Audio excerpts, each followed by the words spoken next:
Hello, my name is Dennis DeLoach, and I'm the host of the Uncle Jim Effect podcast. And I want to welcome you to this episode, episode 9. Today is episode 9, the Friday focus on influence. We're going to talk today about influence, and that's kind of basically how all of this got started for me. I'm talking about my Uncle Jim and how he influenced me in my life, and the power of influence, and how it can literally change your life or the lives of those around you by simply being a positive influence in people's lives.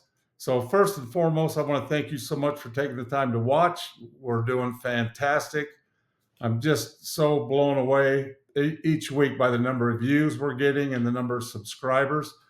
On that topic, if you would you please hit the like button, leave any comments or thumbs up that you have, and then please subscribe to the podcast. We're going to continue to do this and try to create and bring value to you. So here we go. Friday focus on influence. So again, as I like to do all of these, I like to step back and start simple. I like to look at what is the definition of influence. So I want to make sure that we start off on the same foot and that we don't take for granted that maybe each of us has a different definition of that, but this is the one that we use. And I'm going to write to the dictionary. It says the influence is the capacity to have an effect on the character, development, or behavior of someone or something. And I like that where it says it's the capacity to have an effect on the character, development, or behavior of someone. So we all have the potential in our life or the capacity to influence all of those we come in contact with. But do we choose to be an influencer for good? Do we choose to put our head down and not influence anybody for any reason? Or are we the opposite and are we a negative influencer? So I think it's important that we understand that in that definition of influence, we talk basically about three different things: character, development, and behavior. And so we can influence people in their character, right? And character is probably one of the most important things that we have in life. And so we can influence people's character by being an example to them, by talking to them about things in life, by being an example to them. It's always better for people to see what you do and not hear you talk about what you should do.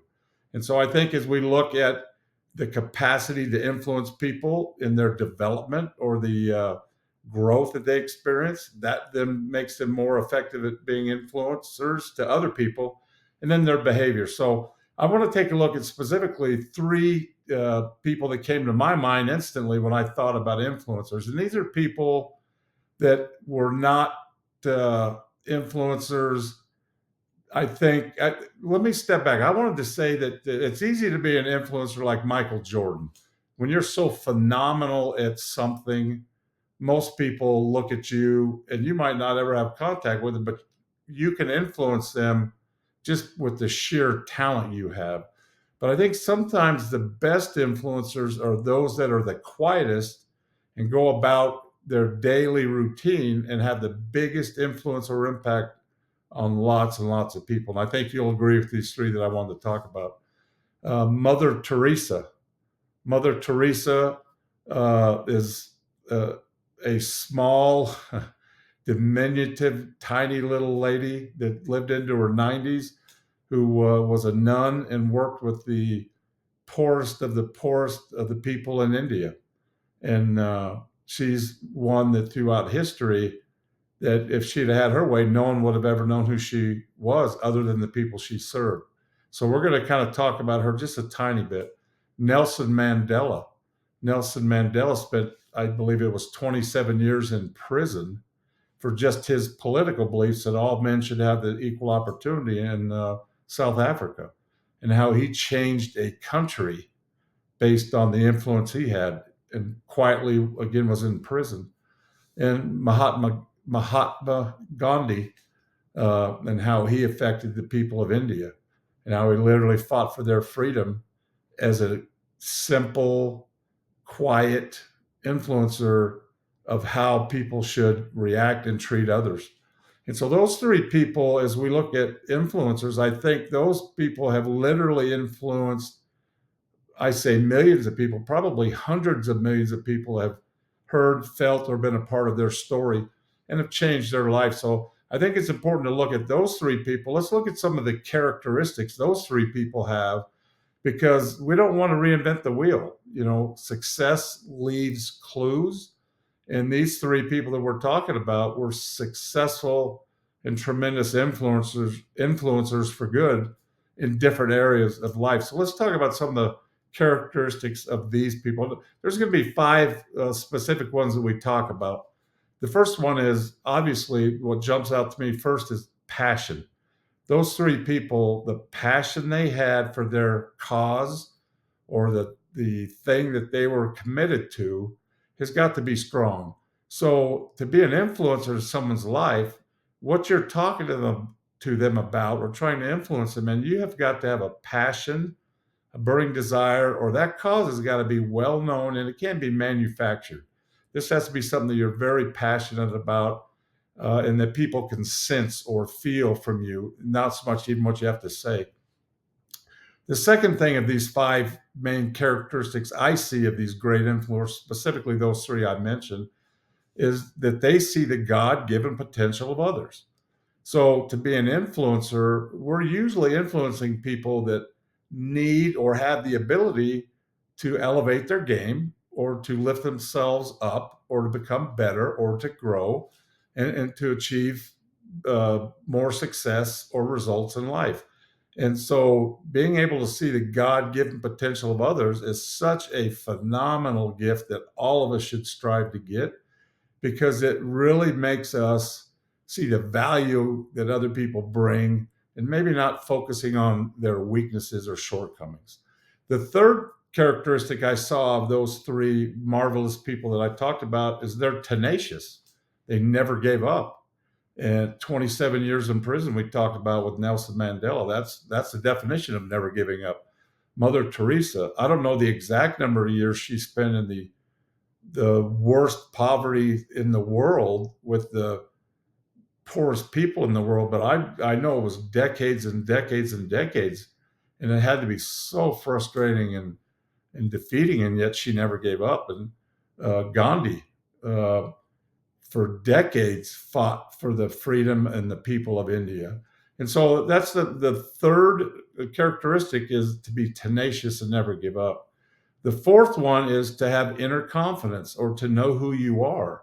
And as we know who we are, and we're comfortable in our own skin, it becomes easy for us to not try to portray something we're not. And so we basically can then allow what's inside of us with an inner peace, an inner confidence, to do what we were born to do and what we know is the right thing to do. And so the fifth and final thing, and there's a lot more characteristics they have, but really the ones that jumped out to me, this fifth one is kind of a general one, but I like it the most, and it's that they are a team player. That basically they are willing to do whatever it takes for the team or their cause or for the God-given potential to be actually magnified or highlighted in the cause that they're doing. And so to be a team player means you do whatever it takes. You don't need to have the glory. You don't need to have the spotlight on you. You just do the dirty work, or you do whatever it takes every day to be a team player. And one thing that's important, I think, in this concept, and it's meant a lot to me in my life, is leadership is born out of influence, not out of authority. And so we've all had coaches or friends or bosses, or in any area of life, where there are people that have ruled with an iron fist or demanded things from you. And they can get results that way. Typically, it's not long term. And typically, you have subjects and not followers. And so leadership is born out of influence. The more you are a tremendous influencer and building people up, that's leadership. And they say a lot of times leadership is determined not by the power or authority you have, but by the number of followers you have. And so if you're a true leader and a true influencer, then people know, because there are people that follow you. One of the great thinkers of our time, I believe, is John Maxwell.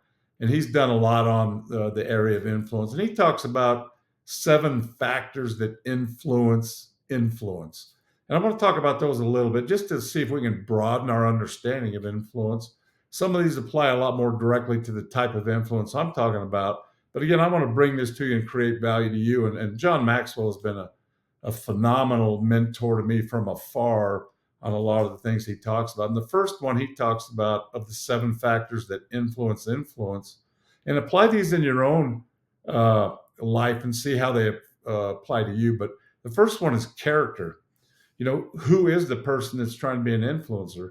If you have no character and if you have built up no goodwill with these people and you're not honest and you haven't done things above board, then you're probably not going to have a tremendous amount of influence with people.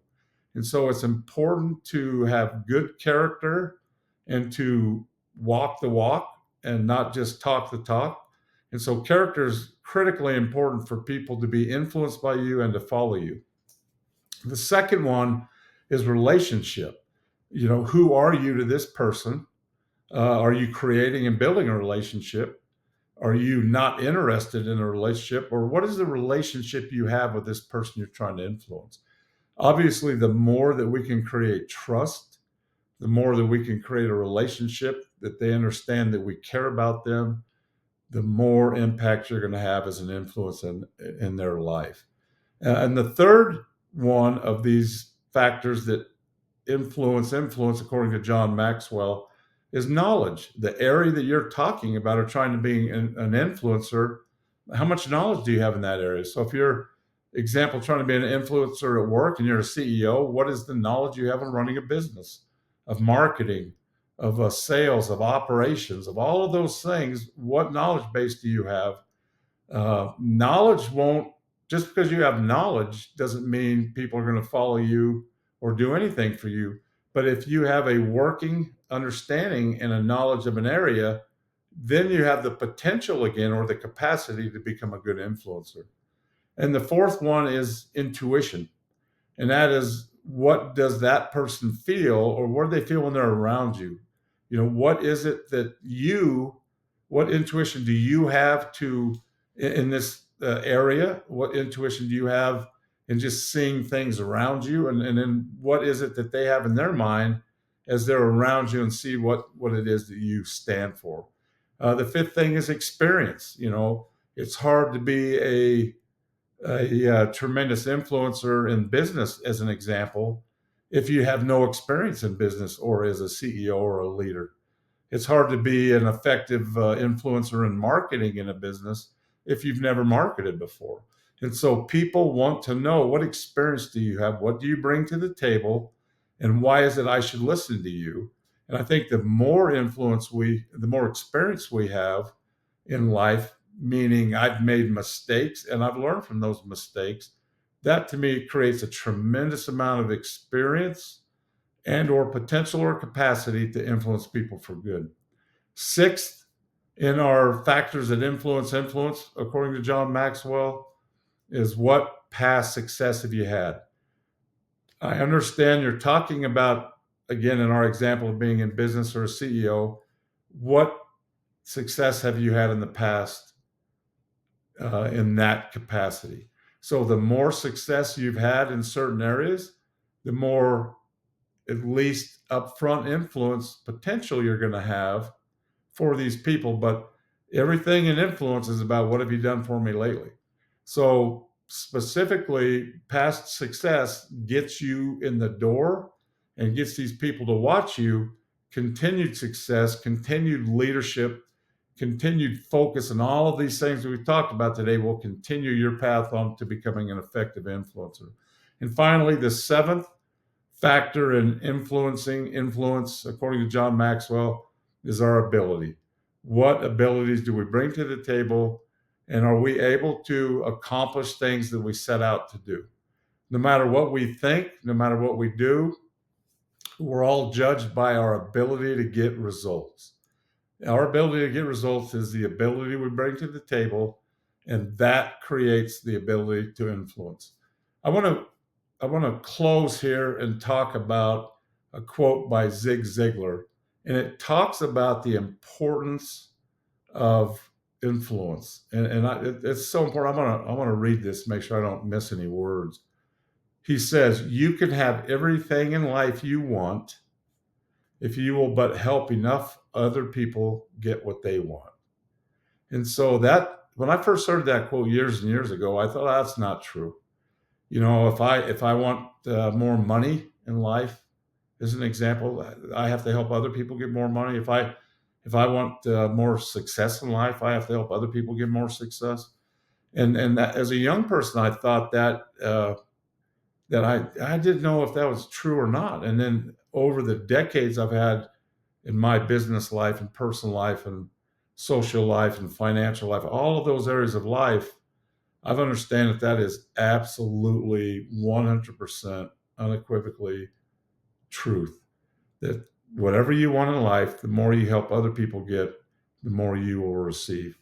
I believe that intentionally influencing others in a positive, uplifting manner is the best way we can help others get what they want. And so, how do we know what other people want? We have to talk to them. We have to build a relationship. We have to build trust. And we have to listen. I have usually and typically not been a good listener in my life. About 2 or 3 years ago, I made a concerted effort to become a better listener and focus on understanding what people say and not thinking about how I'm going to respond to them. And I'll tell you, that is a tough drug to overcome. I have made tremendous strides and am a better listener now than I used to be. I'm not a good listener yet, but I am committed to that. And I've noticed that the better at listening I become, the more I truly care about the people I'm communicating with and the more interest they have in me.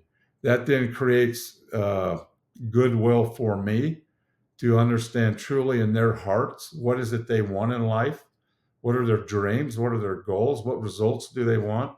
And as I can help them in any way possible to influence them in any one of these areas we've talked about to reach those dreams, I now have created success in my own life because now I've become a mentor to these people.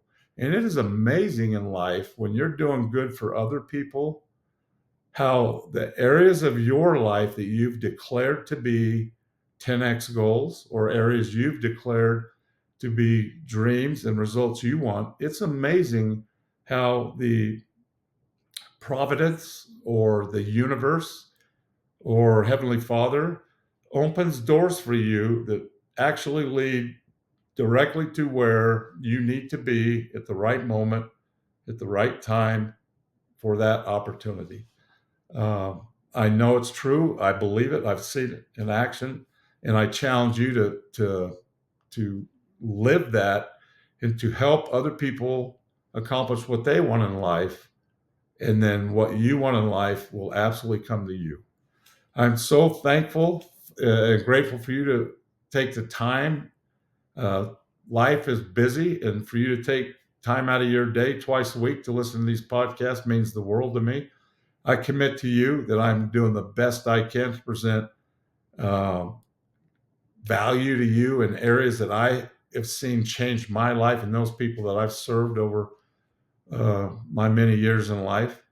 I wish you tremendous happiness this Christmas season. Today is the first day of December, and we're starting that journey into where all of us humans and mankind seem to be a little kinder to each other, and we seem to look out for each other a little more, to notice when somebody needs something. I challenge you to try to create some value for somebody that can do absolutely nothing for you. And that, to me, will be the best gift you can get this holiday season. Thank you. Again, hit the like button. Please subscribe to the podcast. That allows us to grow. And until next week, have a great weekend. Be safe, and God bless.